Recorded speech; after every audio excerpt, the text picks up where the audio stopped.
तुम एक बकरी मुझे बेच दो, हम उसको ज़िबा करेंगे और वहीं पकाएंगे खाएंगे, और शाम को तुम्हें भी पका हुआ भुना हुआ गोश्त दे देंगे। तुम उस गोश्त से रोज़ा इफ्तार कर लेना क्योंकि तुम रोज़े से हो। हम शाम को इस बकरी को काट कर ज़िबा करके उसका गोश्त पका कर तुम्हें भी दे देंगे, तुम इससे इफ्तार कर लेना।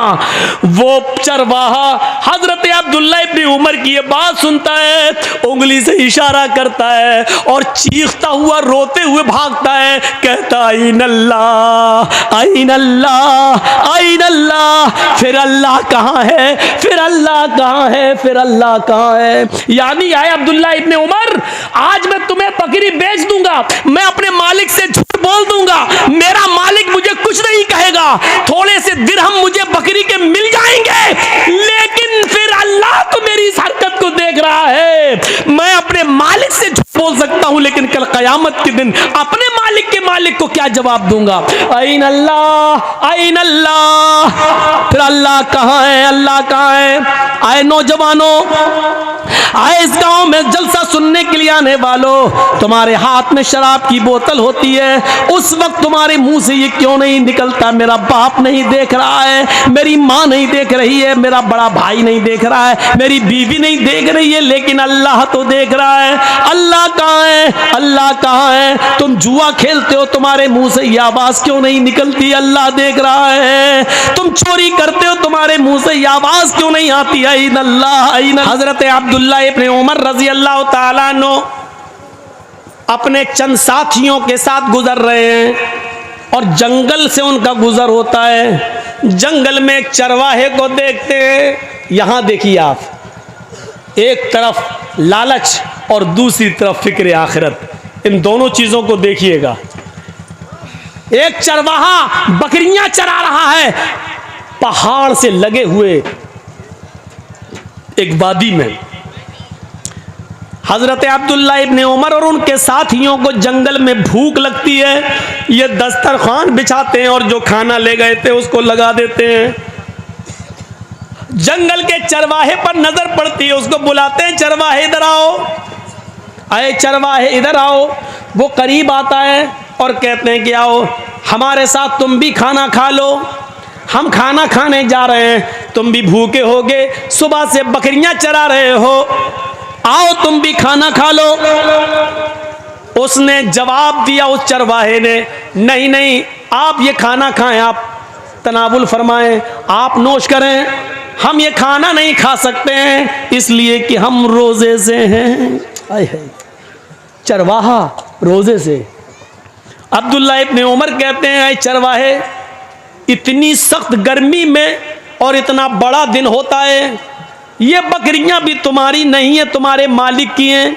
इन बकरियों को सुबह से शाम तक तुम इसी जंगल में चराते हो, कोई बकरी खो न जाए उसके पीछे पीछे दौड़ते हो। इतनी चिलचिलाती हुई धूप और इतनी शदीद गर्मी के अंदर भी तुम रोजे से हो, वो भी नफली रोजा। तुम रोजा छोड़ क्यों नहीं देते हो, तुम रोजा तर्क क्यों नहीं कर देते हो। ये फर्ज रोजे तो नहीं है, नफली रोजे हैं। कहते हैं कि मैं इस रोजे को कैसे छोड़ दूं, इसी जंगल में तो मैं रहता हूं और बकरियां चराता रहता हूं, मुझे मस्जिद में कुरान पढ़ने का मौका नहीं मिलता है। जंगल में भी मेरी नजर बकरियों पर रहती है, इसलिए कि कोई बकरी खो न जाए, इसलिए मैं ज्यादा नवाफिल नहीं पढ़ पाता हूं, इसीलिए तो मैं नफली रोजे रखता हूं। मैं आखिरत की फिक्र में डूबा हुआ रहता हूं, पता नहीं कि मेरा रब आखिरत में मुझे बख्शेगा या नहीं बख्शेगा, मुझे माफ करेगा या नहीं करेगा। मुझे जितनी इबादत करनी चाहिए उतनी इबादत हम नहीं कर पाते हैं, क्योंकि मेरे मालिक का हुक्म है इन बकरियों को चराओ, इसलिए मैं चराने आता हूं, क्योंकि मालिक के साथ बेवफाई नहीं कर सकता हूं, मैं जिसका गुलाम हूं, मुझे उसकी बात मानना पड़ती है। हजरत अब्दुल्ला इब्न उमर ने कहा अपने साथियों से, इस चरवाहे का इम्तहान लेना चाहिए। बातों से तो बड़ा अल्लाह वाला लगता है, लेकिन अमली मैदान में देखूं, अमली मैदान में, अब देखिए आप लोग कितने तादाद में आए थे जलसा सुनने, तो देखा जाए तो जाहिर में तो बड़े अल्लाह वाले लग रहे हैं ना, दीन से कितनी मोहब्बत है, सुनने आए, जलसा सुनने आए, माशाल्लाह लग रहे हैं, लेकिन अमली मैदान में कितने हैं ये तो आपकी मस्जिद बताएगी। सुबह फजर की नमाज जब अजान होगी तब आपकी मस्जिद ये तय करेगी कि आपने किस नीयत के साथ जलसा सुना है, अमली किरदार कितना है आपके अंदर। तो हजरत अब्दुल्ला इब्ने उमर ने कहा इनका इम्तहान लेता हूं, ये कह तो ये रहा है बड़ा अल्लाह वाला, रोजे से हूं और ये हूं वो हूं, और मैं इम्तहान लेता हूं। वो बकरी चराने में लग गया तो हजरत अब्दुल्ला इब्ने उमर ने फिर उसको बुलाया, इधर आओ। वो आया, कहने लगा क्या बात है भाई, मैं बकरियां चरा रहा हूं, मैं कह दिया हूं रोजे से हूं, मैं नहीं खाना खाऊंगा। कहा ऐसा है कि मैं एक बकरी तुमसे खरीदना चाहता हूं, एक बकरी तुम मुझे दे दो। बेअनी शातन, ये है अल मुस्तदरक अल हाकिम के अल्फाज। एक बकरी तुम मुझे बेच दो, एक बकरी तुम मुझे दे दो। उसने जवाब दिया नहीं हजरत, मैं ये बकरी कैसे बेच दूं, ये बकरियां मेरी नहीं है। मैं पहले कह चुका हूं आपसे कि ये बकरियां मेरी नहीं है, ये बकरी मेरे मालिक की है।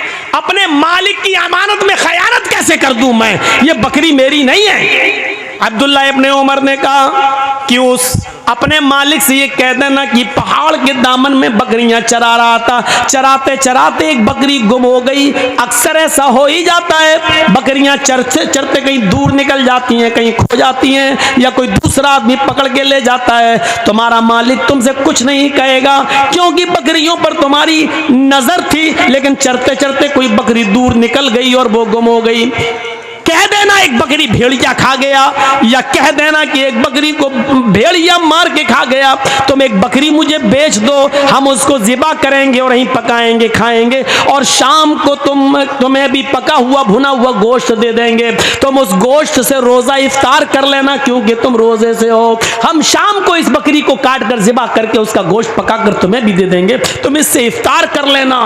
वो चरवाहा हजरत अब्दुल्ला इब्ने उमर की ये बात सुनता है, उंगली से इशारा करता है और चीखता हुआ रोते हुए भागता है, कहता आइन अल्लाह आइन अल्लाह आइन अल्लाह, फिर अल्लाह कहाँ है, फिर अल्लाह कहाँ है, फिर अल्लाह कहाँ है। यानी आए अब्दुल्ला इब्ने उमर, आज मैं तुम्हें बकरी बेच दूंगा, मैं अपने मालिक से झूठ बोल दूंगा, मेरा मालिक मुझे कुछ नहीं कहेगा, थोड़े से दिरहम मुझे बकरी के मिल जाएंगे, लेकिन फिर अल्लाह तो मेरी इस हरकत को देख रहा है। मैं अपने मालिक से झूठ बोल सकता हूं, लेकिन कल कयामत के दिन अपने मालिक के मालिक को क्या जवाब दूंगा। आइन अल्लाह आइन अल्लाह, फिर अल्लाह कहाँ है, अल्लाह कहाँ है। आए नौजवानों, आए इस गांव में जलसा सुनने के लिए आने वालों, तुम्हारे हाथ में शराब की बोतल होती है, उस वक्त तुम्हारे मुंह से ये क्यों नहीं निकलता, मेरा बाप नहीं देख रहा है, मेरी माँ नहीं देख रही है, मेरा बड़ा भाई नहीं देख रहा है, मेरी बीवी नहीं देख रही है, लेकिन अल्लाह तो देख रहा है। अल्लाह कहाँ है, अल्लाह कहाँ है। तुम जुआ खेलते हो, तुम्हारे मुंह से ये आवाज क्यों नहीं निकलती, अल्लाह देख रहा है। तुम चोरी करते हो, तुम्हारे मुंह से ये आवाज क्यों नहीं आती, आइन अल्लाह आइन अल्लाह, अल्लाह कहाँ है, अल्लाह कहाँ है। आजान की आवाज आती है, तुम कैरम बोर्ड खेलते रहते हो, तुम मैच देखते रहते हो, तुम्हारे मुंह से उस वक्त ये आवाज क्यों नहीं निकलती, आइन अल्लाह। कोई देखे ना देखे, लेकिन अल्लाह तो देख रहा है। ये तकवा कहाँ गया है, ये तुम्हारे अंदर की नेकी कहाँ चली गई, ये सोच तुम्हारी कहाँ चली गई। वो चरवाहा भागता है, दूर जाता जा रहा है, कह रहा है आइन अल्लाह आइन अल्लाह, फिर अल्लाह कहाँ है, फिर अल्लाह कहाँ है। यानी अल्लाह तो मुझे देख रहा है। आए अब्दुल्ला, मैं यहाँ झूठ बोल सकता हूँ अपने मालिक से, लेकिन कल कयामत के दिन हमारा झूठ पकड़ा जाएगा, हमें सबके सामने बेनकाब किया जाएगा। हम दुनिया में हम ऐसा नहीं कर सकते, अल्लाह हमारी इस हरकत को देख रहा है। अब्दुल्ला इब्ने उमर ने उस चरवाहे को भागते हुए देखा और अपने साथियों से कहने लगे आइन अल्लाह आइन अल्लाह, अल्लाह कहाँ है, अल्लाह कहाँ है। देखो इस चरवाहे के अंदर अल्लाह का कितना डर है, इतना खौफ है। वो अपने गांव जाते हैं, अब्दुल्ला इब्ने उमर लौटकर अपने घर जाते हैं और दूसरे दिन उस चरवाहे के मालिक के पास जाते हैं और कहते हैं मुझे ये चरवाहा भी चाहिए और जितनी बकरियां तुम्हारी हैं वो सब मुझे चाहिए, कीमत बताओ, कीमत बताओ। मालिक ने कहा इस गुलाम की इतनी कीमत और बकरियों की इतनी कीमत। अब्दुल्ला इब्ने उमर ने गुलाम की कीमत भी अदा कर दी और बकरियों की कीमत भी दे दी। गुलाम को खरीद लिया और गुलाम के साथ साथ बकरियां भी खरीद ली और फिर उस गुलाम को आज़ाद कर दिया। अरे गुलाम, आए फलां के गुलाम मैंने तुम्हें खरीद लिया, अपना गुलाम बनाने के लिए नहीं, आज तुम्हें मैं आज़ाद कर रहा हूँ और ये बकरियां तुम्हें तोहफे में दे रहा हूँ। अब तुम इन बकरियों के मालिक हो और किसी के गुलाम नहीं हो। आइन अल्लाह, ये कलमा, इस जुमले ने तुम्हें आज गुलामी से नजात दिला दी है। इसी तरह अल्लाह से डरते रहना, इंशाअल्लाह अल्लाह से इसी तरीके से डरते रहोगे तो यही डर क़यामत के दिन जहन्नम से भी तुम्हें आज़ाद कर देगा, जहन्नम से भी तुम्हें नजात दिला देगा। मेरे भाइयों, कल तक ये सोच थी, कल तक ये फिक्र थी, ये कहाँ चली गई? आज हमारे अंदर से कहाँ चली गई? सारे वाक़यात मैं आपको कुरान से सुना रहा हूँ या हदीस से सुना रहा हूँ। मेरे भाइयों, कुरान और हदीस को सुनने की आदत डालिए और उसके मुताबिक अपनी ज़िंदगी को ढालिए, उसके मुताबिक अपनी ज़िंदगी को ढालिए और आदत डालिए अपनी सोच को बदलने की। कभी आपने सोचा है, आज भी पैसा लेकर अपना जिस्म बेचने वाली बहुत औरतें तुम्हें मिल जाएंगी, हर शहर में मिल जाएंगी। किशनगंज से लेकर सिलीगुड़ी तक आप चले जाओ, नेट पे तलाश करो, सर्च करो, गूगल पे आप सर्च करो तो हर जगह उनके अड्डे भी तुम्हें मिल जाएंगे। मेरे भाइयों, जरा तसव्वुर करो, वो लड़कियां, वो औरतें पैसा लेती हैं और जिस्म बेचती हैं। सोची तो है? उनसे पूछो ऐसा क्यों करती हो, वो क्या कहेंगी? बिजनेस है मेरा, धंधा है मेरा। उनकी सोच क्या है तवाइफों की? ये बिजनेस है, ये धंधा है, मैं अपना जिस्म बेच रही हूं, पैसा कमा रही हूं, ये मेरा जिस्म है, ये मेरा जिस्म है, ये मेरा बिजनेस है, ये मेरा धंधा है। ये उनकी सोच है। लेकिन हम और आप अपनी बहनों बेटियों से ये काम क्यों नहीं कराते? क्योंकि हम जानते हैं कि ये गलत काम है, ये गंदा काम है, ये हराम काम है और ये बदनामी वाला काम है। ये इंसान को जलील करता है। ये हमारी सोच है। इंसान दो हैं, वो भी इंसान, हम भी इंसान। उसकी सोच क्या है? वो कहती है ये धंधा है, और हमारी सोच क्या है? हम कहते हैं ये गलत और नाजायज और हराम काम है जो हम अपनी माँ बहन बेटी से नहीं करा सकते हैं। गौर कीजिए, दुनिया में इंसान वो भी है, हम भी हैं। उसकी सोच वो है, हमारी सोच ये है। जब इस दुनिया में एक इंसान की दो सोचें हो सकती हैं तो इसी को अल्लाह कह रहा, अपनी सोच को कुरान और हदीस के मुताबिक ढालो। अपनी सोच को अपने हिसाब से मत चलाओ, बल्कि कुरान और हदीस के मुताबिक अपनी सोच को ढालो। अल्लाह के रसूल ने जिन औरतों को नंगा कहा है, वो तुम्हारे फैशन कह देने से फैशन नहीं माना जाएगा, वो नंगी ही रहेंगी। अल्लाह के रसूल ने जिस शराब को शराब और हराम करार दिया है, उस शराब को हम दवा का नाम देकर जायज नहीं कर सकते हैं। वो शराब शराब रहेगी, वो हराम हराम रहेगी। उसको कोई जबान में उसका नाम दवा रख दो तो दवा रख देने से उसकी हैसियत नहीं बदल जाएगी। तो मेरे प्यारे साथियों, अपनी सोच को बदलने की कोशिश करो, अपनी सोच को बदलो, अपनी जिंदगी के अंदर तकवा लाओ, परहेजगारी लाओ। जरा तसव्वुर करो, एक वाक़या सुनाता हूं हदीस का। अल्लाह के नबी फरमाते हैं, चलिए आधे लोग तो जा चुके हैं, आधे रह गए हैं, थोड़ा सा सुनिए। एक और चीज़ हम आपको सुनाने जा रहे हैं, बहुत ज़बरदस्त चीज़ है। अल्लाह के नबी फरमाते हैं कि एक ऐसा ज़माना भी तुम अपनी आँखों से देखोगे। अब सोच देखिए, एक ऐसा ज़माना आएगा कि तुम अपनी आँखों से देखोगे, युस्बिहुर रजुलु मुमिनन व युमसी काफिरन व युमसी मुमिनन युस्बिहु काफिरन यबीउ दीनहु बिइरज़िम मिनद दुनिया। बहुत ज़बरदस्त हदीस है। इस हदीस को जिसने भी सुन लिया, अपनी सोच को बदल लो, इंशाअल्लाह कामयाब। सुनिए क्या है, तुम देखोगे लोगों को क़यामत से पहले एक ऐसा ज़माना आएगा कि तुम देखोगे कि एक मुसलमान युस्बिहुर रजुलु मोमिनन, सुबह जब वो उठेगा तो वो मोमिन होगा, युमसी काफिरन, शाम होते होते काफिर हो जाएगा। लीजिए, कौन आदमी? सुबह उठोगे मोमिन पाओगे उसको, और शाम होने से पहले पहले वो काफिर हो जाएगा। शाम को उसको देखोगे वो मोमिन होगा, लेकिन सुबह उठते उठते देखोगे कि वो काफिर हो जाएगा। दोनों बातें कह दी। सुबह तुम देखोगे एक इंसान को कि वो मोमिन होगा, लेकिन शाम होते होते वो काफिर हो जाएगा। शाम को देखोगे किसी को कि वो मोमिन होगा, सुबह उठते उठते वो काफिर हो जाएगा। यबीउ दीनहु बिइरज़िम मिनद दुनिया, वो दुनिया के चंद सिक्कों में अपना ईमान बेच देगा, दुनिया के चंद सिक्कों में अपना ईमान बेच देगा। आओ आज हम तुम्हें एक सैर कराते हैं, आओ एक तफरीह कराते हैं तुम्हें, और तुम्हें तुम्हारा समाज का एक नक्शा दिखाते हैं। ऐसे लोग हमारे समाज में मौजूद हैं। कौन है? सुबह उठते हैं, मोमिन होंगे।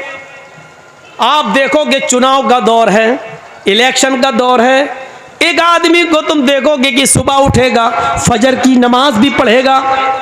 अब मिसाल सुनो, हदीस तो पढ़ दी, अब इसको की तशरीह देखिए। सुबह वो फजर की नमाज भी पढ़ेगा, फजर की नमाज के बाद वो कुरान की तिलावत भी करेगा, कुरान की तिलावत करने के बाद वो लोगों की खिदमत भी करेगा, फजर के बाद मेहनत तो मजदूरी भी करेगा। लेकिन इलेक्शन में खड़ा है, वो जानता है कि मेरी बस्ती में कुछ हिंदू लोग या सिख लोग या ईसाई लोग भी रहते हैं, मुझे इनका वोट भी चाहिए, मुझे इनका वोट भी हासिल करना है।